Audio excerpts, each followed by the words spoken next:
तो कहानी शुरू होती है तपती हुई धरती और गर्म हवाओं के बीच इराक की उस पुरानी जमीन से, जहां इंसानों ने सदियों पुरानी रूहों को दफन किया था। धूल, पत्थर और समय के नीचे दबी हुई थी एक डरावनी हकीकत जिसे कोई छेड़ना नहीं चाहता था। लेकिन फादर मैरिन, वो एक ऐसे पादरी थे जो रूहों की सच्चाई को किताबों में नहीं, जमीन में खोजते थे। खुदाई करते हुए उनको एक अजीब सी मूर्ति मिलती है, पेजूस की। ये कोई मामूली शैतान नहीं था, ये गर्म हवाओं, टिड्डियों और सूखे का देवता माना जाता था। फादर मैरिन समझ गए थे कि ये मिलना इत्तेफाक नहीं है, ये एक चेतावनी है, एक शैतान की वापसी की। अब सीन कट होता है अमेरिका, जहां एक फेमस एक्ट्रेस क्रिस मैकनील अपनी बेटी रिंगन के साथ अकेले रह रही होती है। रिंगन सिर्फ 12 साल की बच्ची थी, मासूम, पर धीरे धीरे उसमें कुछ अजीब बदलाव आने लगते हैं। घर में अजीब आवाजें, छतों से खड़खड़ाहट और रिंगन की नींद में चलने की आदत, सब कुछ जैसे किसी खौफनाक चीज की आहट दे रहे थे। एक दिन क्रिस को रिंगन के कमरे में ओइजा बोर्ड मिलता है, जिससे रिंगन खेलती रहती है। उसका कहना था कि वो इससे कैप्टन हाउडी नाम के किसी से बात करती है। क्रिस हंसकर बात टाल देती है, लेकिन जिस चीज को वो मजाक समझ रही थी वो उसकी बेटी की रूह निगलने आया था। रातों को रिंगन अपने बिस्तर में कांपती, उसकी आवाजें बदल जाती, उसका बिस्तर हिलता, जैसे कोई अदृश्य ताकत उसे जकड़ रही हो। डॉक्टर्स जवाब नहीं दे पा रहे थे, सारे टेस्ट नॉर्मल आ रहे थे। एक माँ की तकलीफ तब हद पार कर जाती है जब उसकी मासूम बच्ची सीढ़ियों पर उल्टी करने लगती है,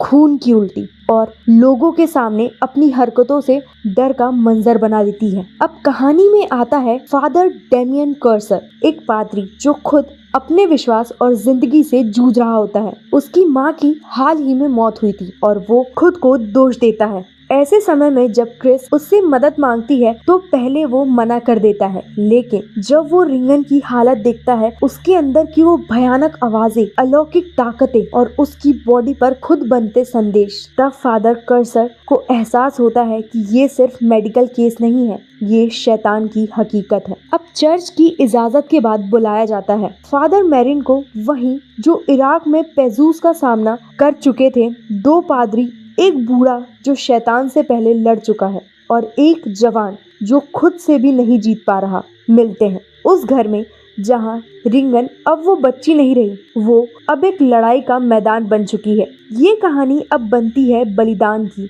आस्था की और उस अंधेरे की जिसे कोई देख नहीं सकता, बस महसूस कर सकता है। पार्ट 1 यहीं खत्म होता है। अगला हिस्सा होगा उससे ज्यादा खौफनाक, एक्सोर्सिज्म की असली दास्तां, जहां नर्क और धरती के बीच एक मासूम की जान दांव पर होती है।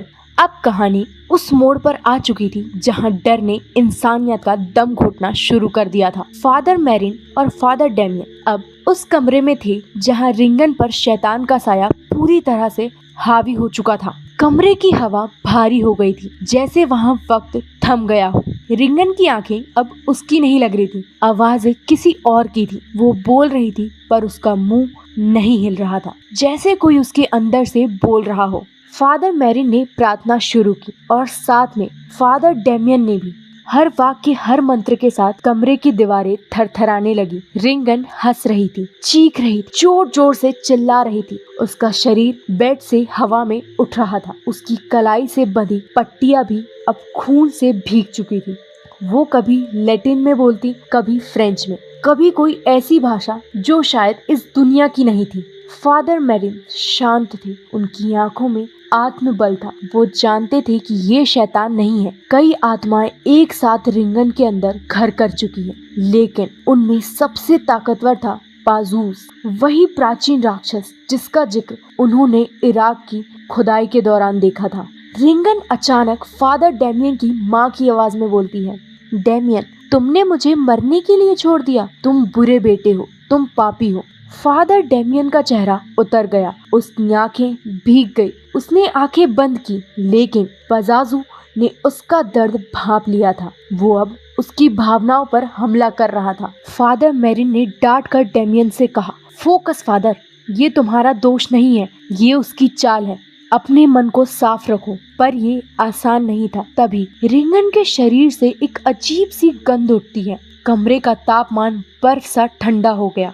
खिड़कियां अपने आप खुलने लगी और एक भयंकर चीख हवा में गूंजने लगी। फादर मेरिन अब तेजी से मंत्र पढ़ रहे थे। तभी रिंगन की आंखें सफेद हो गई। उसका सिर 180 डिग्री घूमा। वो जमीन पर गिर पड़ी, झटपटाने लगी। डेमियन उसके पास गया, लेकिन तभी रिंगन उसे एक हाथ से हवा में उछाल देती है। कमरे में हलचल मच गई। फिर कुछ पल बाद एक सन्नाटा छा गया। फादर मेरिन थक चुके थे। वो रिंगन के पास बैठते हैं, उसके माथे पर हाथ रखते हैं और कहते हैं, Lord let this child B free. लेकिन जैसे ही वो प्रार्थना खत्म करते हैं, उनकी सांस थम जाती है। फादर मेरिन की मौत हो चुकी थी। डेमियन ने जैसे ही ये देखा, उसके अंदर कुछ टूट गया। उसने रिंगन को जोर से पकड़ा और चिल्लाया, come in to me, take me instead. और मानो शैतान ने उसकी बात मान ली। एक पल में रिंगन शांत हो गई और डेमियन की आंखें बदल गई। उसके अंदर अब वही शैतान आ चुका था।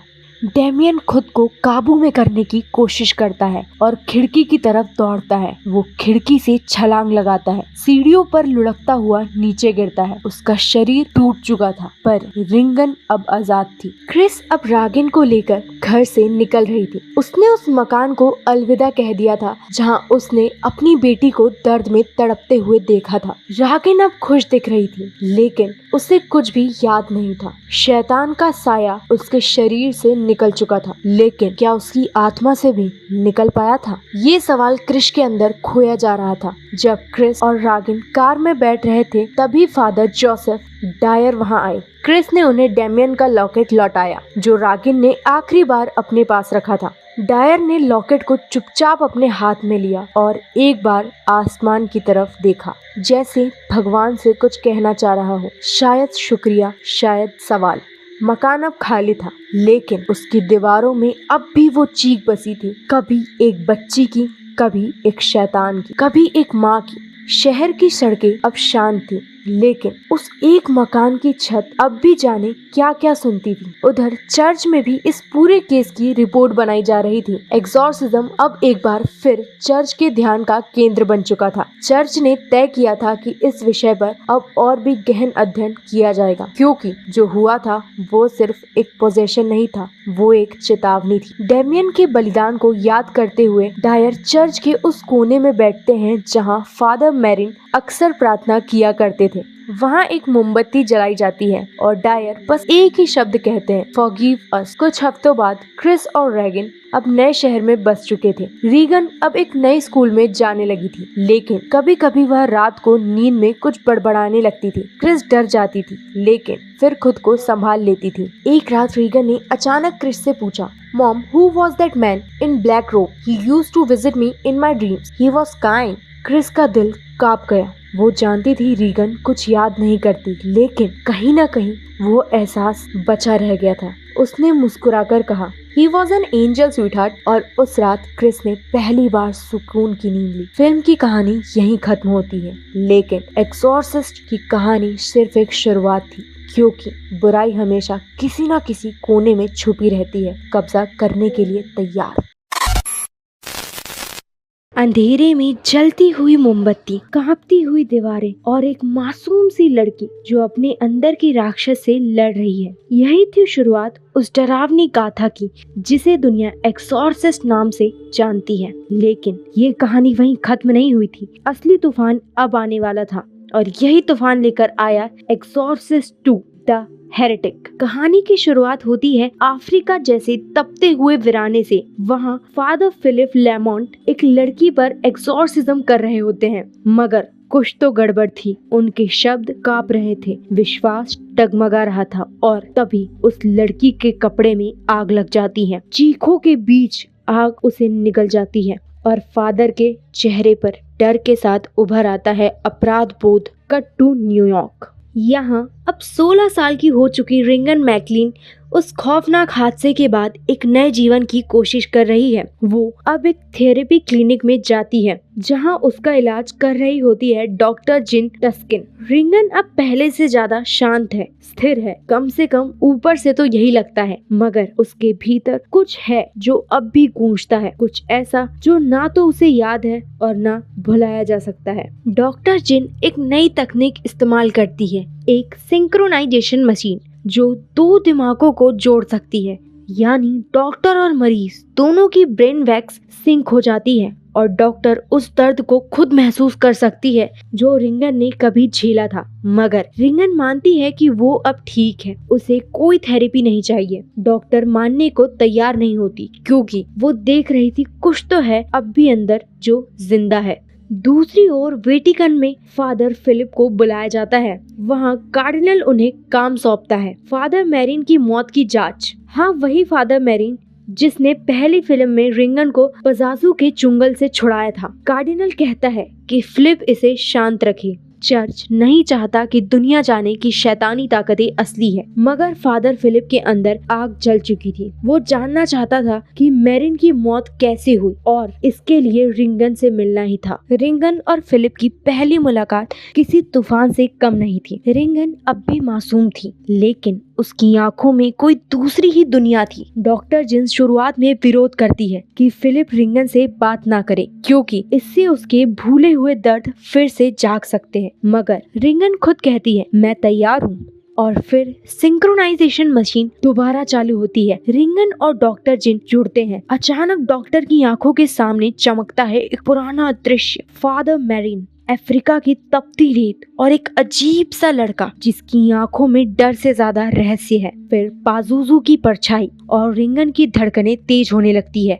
मशीन में गड़बड़ी होने लगती है, लाइटें झपकने लगती हैं और फिर फादर फिलिप खुद मशीन से जुड़ जाते हैं। वो उस अंधेरे को खुद से महसूस करना चाहते हैं और वही होता है। एक विजन आता है। फादर मैरिन पाजुजू के सामने खड़े हैं। वो अकेले हैं लेकिन डटे हुए, और तभी पाजुजू उन पर हमला करता है। सब कुछ धुंधला हो जाता है और मशीन बंद हो जाती है। डॉक्टर जिन हाफ रही है, रिंगन बेहोश है और फादर फिलिप की आंखों में अब डर नहीं है, मिशन है। वो जानता है पाजुजू अभी गया नहीं है, उसकी जड़ें गहरी है और अगर उसे हमेशा के लिए हराना है तो शुरुआत वहीं से करनी होगी जहां ये सब शुरू हुआ था, अफ्रीका। अंधेरे में डूबी हुई रातें और अंदर तक कपा देने वाली खामोशियां, यहीं से शुरुआत है उस दूसरे अध्याय की जहां इंसानी आत्मा एक बार फिर शैतानी ताकतों से भिड़ने जा रही है। रिंगन अब एक सामान्य जिंदगी जीने की कोशिश कर रही थी। उसकी मुस्कान में फिर से उजाले लौटे थे, लेकिन उसकी आंखों के पीछे कुछ ऐसा था जो हर पल उसे बेचैन करता था। डॉक्टर जिन उसे थेरेपी दे रही थी, एक अजीब सी मशीन के जरिए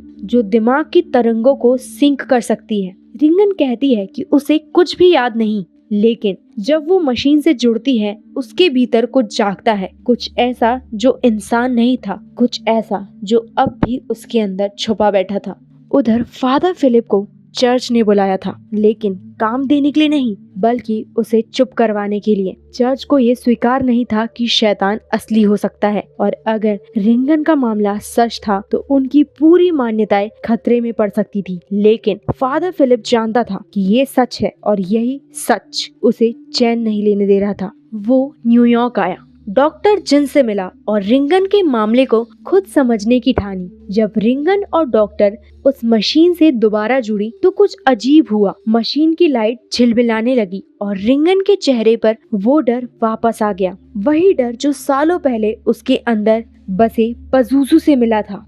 फादर फिलिप भी अब उस मशीन से जुड़ गया। दोनों की तरंगे एक हो गई और अचानक सब कुछ बदल गया। फादर फिलिप एक विजन में चला गया। वो अफ्रीका में था जहां टिड्डियां आकाश को ढक रही थी, लोग प्रार्थना कर रहे थे और एक बच्चा जिसके अंदर अजीब सी रोशनी थी बुराई से लड़ रहा था। ये सब सपने नहीं थे, ये किसी और की यादें थी, शायद पजाजू की, या शायद उस बच्चे की जो सालों पहले बुराई के सामने खड़ा हुआ था। रिंगन अब समझने लगी थी कि वो अकेली नहीं है, उसके जैसी और भी आत्माएं हैं जिन्हें साइकिक गिफ्ट मिले हैं, भविष्य देखने के, दूसरों के दिल की सुनने की और अंधेरे में रोशनी ढूंढने की ताकत। लेकिन यही ताकत अब खतरे में थी। पजाजू लौट आया था और उसका मकसद साफ था, ऐसे बच्चों को खत्म करना जो उसके रास्ते में खड़े हो सकते हैं। रिंगन अब सिर्फ एक लड़की नहीं थी, वो एक चिंगारी थी जो सही समय पर ज्वाला बन सकती थी।